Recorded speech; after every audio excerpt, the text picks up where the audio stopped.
At the end of episode 1, Obi-Wan Kenobi achieves the title of Jedi Knight, and in honor of his dead master Qui-Gon Jinn, he begins training Anakin Skywalker as his Padawan and in the ways of the Jedi.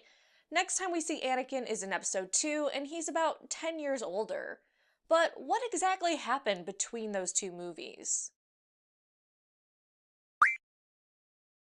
We're still missing a lot of information, and we've gotten bits and pieces over time, such as from episode 2, when Anakin reminds Obi-Wan that he rescued him from a nest of Gundarks when he fell in. So here's what we know about this time period as of right now. Several years after beginning his studies at the Jedi Temple on Coruscant, Anakin proved to be stronger in the Force than any child trained in generations, and was considered advanced for his age. Around this time, both Anakin and Obi-Wan began to question their roles in the destiny of the Force. Obi-Wan especially, believing Anakin was extraordinary in his potential, both with respect to his own abilities and in his ability to affect the balance of good and evil in the universe.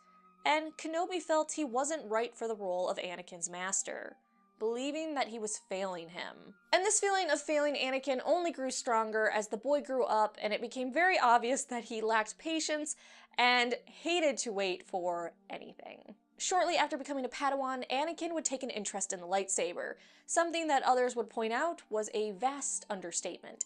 Anakin loved the lightsaber. And while we don't have a lot of information on his training with the lightsaber, we do know one time during lightsaber training around the age of 12, Anakin reprogrammed the training droid that he'd been fighting to appear as a Sith that fought Obi-Wan on Naboo. Mace and Obi-Wan were a bit put off by this, with Obi-Wan stating that he thought Anakin asking questions about the Sith was just natural curiosity. He didn't think he would actually reprogram the droid.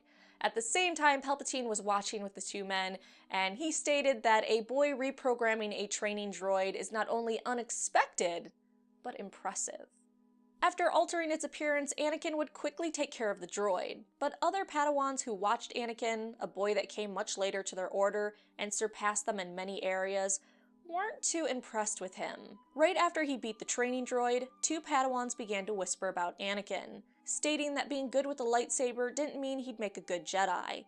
The other chimed in that he was just a slave to his emotions, something the first boy agreed with, reiterating, he's just a slave. Slave is a bit of Anakin's trigger word, and after hearing the boys, Anakin used the Force to take their lightsabers, turn them on, and point them at the boys and ask them, "Tell me, what emotion are you feeling right now?"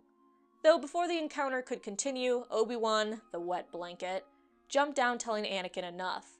Anakin then handed the boys back their lightsabers and apologized, stating they were right and he needed better control of his emotions. And emotions and connecting with others is something Anakin would struggle with for the rest of his training, and if we're being honest with each other, the rest of his life too. But because of these struggles with his own emotions and connecting with others, he would also have a lot of trouble with beast control. During one of these trainings between episode 1 and 2, Anakin failed to calm the beast and apologized to his master, saying, "I can't find a way to calm it. All I feel is its rage. It wants to get out, to crush, gore, kill."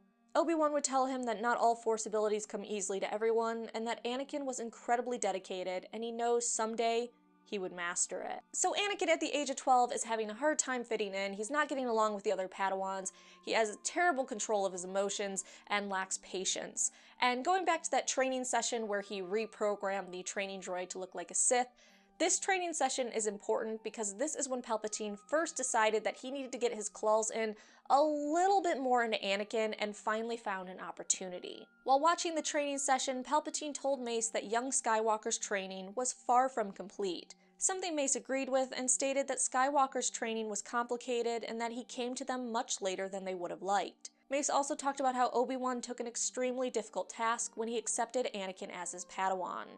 Palpatine saw his in, and he told Mace that he felt a special connection to the boy because he helped with the Naboo blockade, and that he wanted to take the boy under his wing and help him along. And at first Mace told him, no, the Jedi are fine training him, we're gonna deal with this, it'll be fine. And Palpatine, not wanting to give up, said, well, he's training to be a Jedi. The Jedi are under the jurisdiction of the Senate. And as Chancellor... And so basically Mace was forced to tell Obi-Wan, hey, you gotta send Anakin to Palpatine's office because he wants to help him out a little bit. Despite Obi-Wan also protesting just like Mace did, Palpatine secured Anakin and took him on errands with him. Their first stop was on a subsurface level of Coruscant to a club. There he continued to worm his way into Anakin's brain and talked about how he envied Anakin and his life, which was decided forever at such a young age, and that he had no troubling choices to make under the control of the Jedi.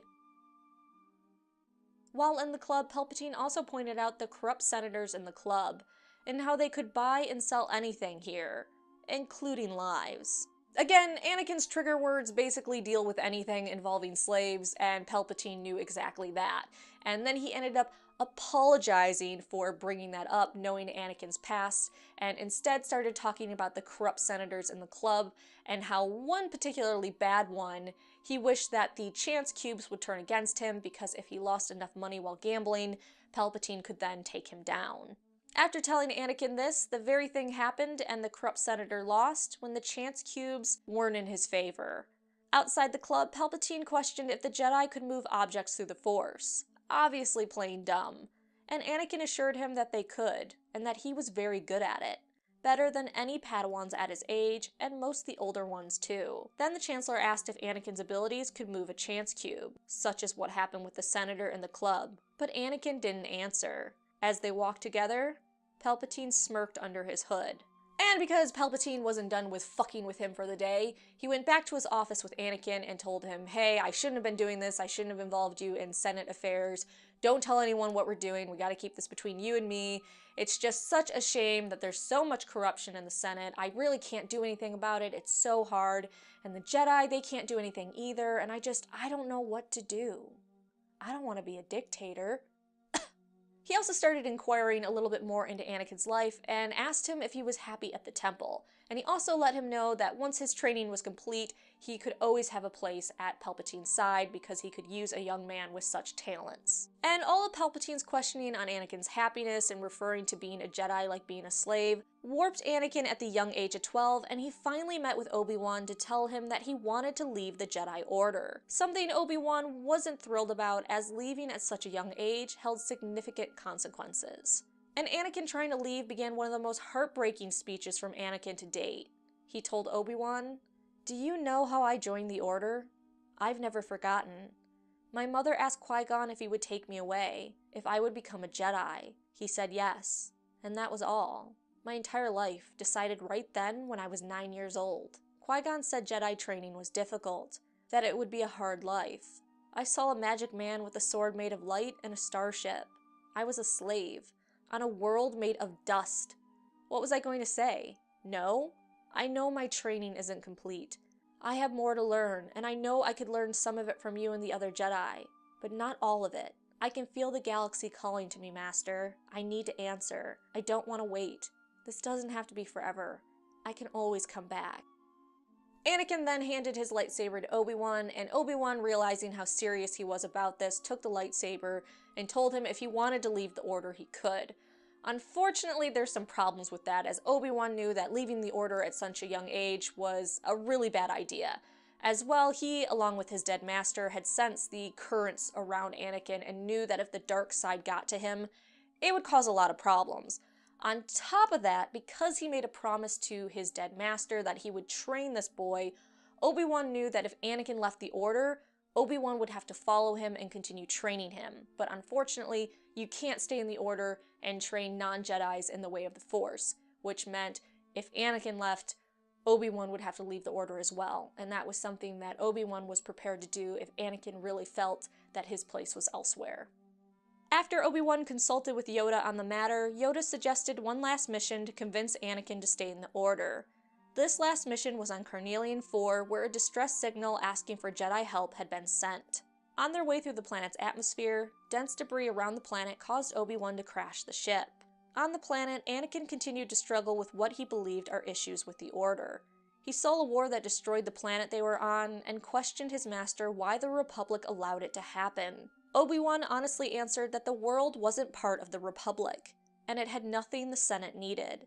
Due to the Jedi being under the jurisdiction of the Senate, and there being only 10,000 of the Jedi, there was nothing the Jedi could do. Anakin didn't understand this, and probed further, asking if this world and all its people were gone because that's just the system and the way it was. Obi-Wan acknowledged that he didn't like the system either, and it wasn't perfect. When Anakin expressed the system could change, his master stated, "One day, perhaps it will." Shortly after crashing on the planet, they realize that it's not as dead as they previously thought, and Obi-Wan gives Anakin his lightsaber back. And Anakin at first refuses and, said, "Hey, I was serious about this, I'm leaving the Order." And Obi-Wan told him, "Hey, that's great if you want to leave the Order, but to get off this planet alive, you're likely going to need your lightsaber." So Anakin ended up taking it. And here's the basic rundown of the rest of their mission on this planet. On the planet, there was a long-lasting war between the Open and Close. And when they crashed on the planet, Obi-Wan and Anakin encountered members from both groups and also native beasts that Anakin failed once again trying to control and instead had to kill them. Anakin eventually got kidnapped by one of the factions on the planet, believing his talents with machines could help them win the war. And even though Anakin was kidnapped by one of the factions, Obi-Wan didn't go after him. Instead, he trusted in Anakin's abilities enough for Anakin to find Obi-Wan while he continued searching for the distress signal. Finally finding its origins, Obi-Wan discovered a woman named Sarah sent the distress signal who had dedicated her life to collecting remnants of the old technology in hopes of inspiring the planet's youth and ending the conflict between the Open and Close. Unfortunately, the adults of the Open and Close both want her and the Jedi she summoned dead, so they can keep to their old path and war. This led to Anakin getting the youths to fight back. Anakin also flew on a machine he built himself and rescued his master from both the Open and Close, who were attempting to kill Obi-Wan. Obi-Wan then got Anakin to fix a communications unit and used a little white lie, and what he told Anakin was changing the system, something Anakin expressed a desire to do earlier to get the Republic to the planet. Lying about there being a high concentration of a certain gas on the planet, the Republic came to secure it and stop the fighting. Anakin was in awe that the fleet came out to secure the planet, and Obi-Wan explained to him that they didn't come out because Obi-Wan Kenobi told them to. They came out because a Jedi said so, and that Obi-Wan was stronger with the Order than he was ever alone. He then turned to Anakin and asked him, "There's a path before you. Are you going to walk it alone?" And Anakin responded, "No, Master. As a Jedi, if you'll show me the way." So while Palpatine's plan to get Anakin away from the Jedi Order didn't initially succeed, it did plant the seeds of doubt in Anakin's brain that would continue to grow and eat away at his confidence in staying with the Jedi Order. Finally, later at the age of 14, Anakin built his first lightsaber. After doing this, his master told him, "Anakin, this weapon is your life."